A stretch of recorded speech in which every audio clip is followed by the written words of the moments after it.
ತಮಿಳುನಾಡಿನಲ್ಲಿ ನಿನ್ನೆ ಕಾಲ್ತುಳಿತ ಸಂಭವಿಸಿ 39 ಜನ ಸ್ಥಳದಲ್ಲಿಯೇ ಸಾವನ್ನಪ್ಪಿದ್ದಾರೆ.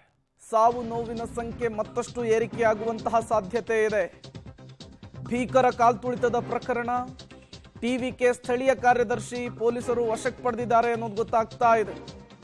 ಕರೂರು ಠಾಣೆಯಲ್ಲಿ ಪ್ರಕರಣ ದಾಖಲಾಗಿತ್ತು. ಇದೇ ವಿಚಾರಕ್ಕೆ ಸಂಬಂಧಪಟ್ಟಂತೆ ಟಿವಿಕೆ ಕರೂರು ಕಾರ್ಯದರ್ಶಿ ಮದಿಯಾಳಗನ್ ವಶಕ್ಕೆ ಪಡೆಯಲಾಗಿದೆ. ಕಾಲ್ತುಳಿತದ ಪ್ರಕರಣಕ್ಕೆ ಸಂಬಂಧಪಟ್ಟಂತೆ ಒಂದು ಕಡೆ ನ್ಯಾಯಾಂಗ ತನಿಖೆ, ಮತ್ತೊಂದು ಕಡೆ ಸಿಎಂ ಭೇಟಿ.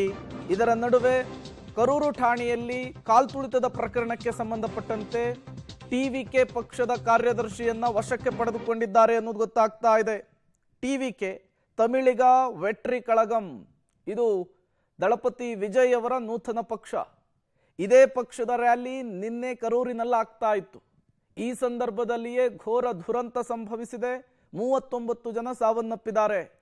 ಈ ಸಾವಿನ ಹೊಣೆಯನ್ನ ಈಗ ಯಾರು ಹೊತ್ಕೊಳ್ತಾರೆ ಅನ್ನೋದು. ಸತ್ತಿರೋದೆಲ್ಲರೂ ಕೂಡ ಅಮಾಯಕರು.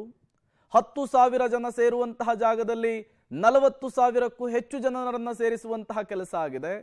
ಮೊದಲೇ ತಮಿಳುನಾಡಿನಲ್ಲಿ ಚಿತ್ರನಟರನ್ನ, ಚಿತ್ರನಟಿಯರನ್ನ ದೇವರ ರೀತಿ ಪೂಜಿಸ್ತಾರೆ, ದೇವರ ರೀತಿ ಆರಾಧಿಸ್ತಾರೆ. ಅಂಥದ್ರಲ್ಲಿ ತಮ್ಮ ನೆಚ್ಚಿನ ನಟನೊಬ್ಬ ಇವತ್ತು ಭಾಷಣ ಮಾಡೋದಕ್ಕೆ ಬಂದಿದ್ದಾನೆ ಅಂದಂತಹ ಸಂದರ್ಭದಲ್ಲಿ ಅತಿ ಸಂಖ್ಯೆಯಲ್ಲಿ, ಅತಿ ದೊಡ್ಡ ಸಂಖ್ಯೆಯಲ್ಲಿ ಅಭಿಮಾನಿಗಳು ಸೇರಿದ್ದಾರೆ. ಸರಿಯಾದ ನಿರ್ವಹಣೆ ಇರಲಿಲ್ಲ, ಸರಿಯಾದ ಪ್ಲಾನ್ ಇರಲಿಲ್ಲ, ಸರಿಯಾದ ಸಮಯಕ್ಕೆ ವಿಜಯ್ ಬರಲಿಲ್ಲ. ಇವೆಲ್ಲವೂ ಕೂಡ ಕಾಲ್ತುಳಿತಕ್ಕೆ ಕಾರಣ ಅನ್ನೋದು ಗೊತ್ತಾಗ್ತಾ ಇದೆ. ಹಾಗಾದ್ರೆ ಡಿಎಂಕೆ ಸರ್ಕಾರ ಯಾವ ರೀತಿಯ ಕ್ರಮವನ್ನು ತೆಗೆದುಕೊಳ್ಳುತ್ತೆ, ಪೊಲೀಸರು ಯಾವ ರೀತಿಯ ಕ್ರಮಕ್ಕೆ ಮುಂದಾಗ್ತಾರೆ ಅನ್ನೋದು ಈಗಿರುವಂತಹ ಪ್ರಶ್ನೆ. ಈ ಹಿಂದೆ ಹೈದರಾಬಾದ್ನಲ್ಲಿ ಅಲ್ಲು ಅರ್ಜುನ್ ಅವರ ಕಾಲ್ತುಳಿತದ ಸಂದರ್ಭದಲ್ಲಿ ಅಲ್ಲು ಅರ್ಜುನ್ ಅವರನ್ನು ಅರೆಸ್ಟ್ ಮಾಡುವಂತಹ ಕೆಲಸ ಆಗಿತ್ತು. ಇಲ್ಲೂ ಕೂಡ ಅದೇ ರೀತಿ ಆಗುತ್ತಾ? ತುಂಬ ಕುತೂಹಲ ಕಾರಣವಾಗ್ತಾ ಇದೆ. ಮತ್ತೊಂದು ಕಡೆ ಈ ನ್ಯಾಯಾಂಗ ತನಿಖೆಯಲ್ಲಿ ಈ ಕಾಲ್ತುಳಿತದ ಪ್ರಕರಣಕ್ಕೆ ಕಾರಣ ಏನು ಅನ್ನೋದು ಕೂಡ ಗೊತ್ತಾಗಬೇಕಾಗುತ್ತೆ. ಬೆಂಗಳೂರಿನಲ್ಲೂ ಕೂಡ ಇದೇ ರೀತಿಯ ಕಾಲ್ತುಳಿತ ಆಗಿತ್ತು. 11 ಜನ ಸಾವನ್ನಪ್ಪಿದ್ರು. ಆ ದುರಂತ ಮಾಸುವ ಮುನ್ನವೇ ಮತ್ತೊಂದು ಘೋರ ದುರಂತ ತಮಿಳುನಾಡಿನ ಕರೂರಿನಲ್ಲಾಗಿದೆ.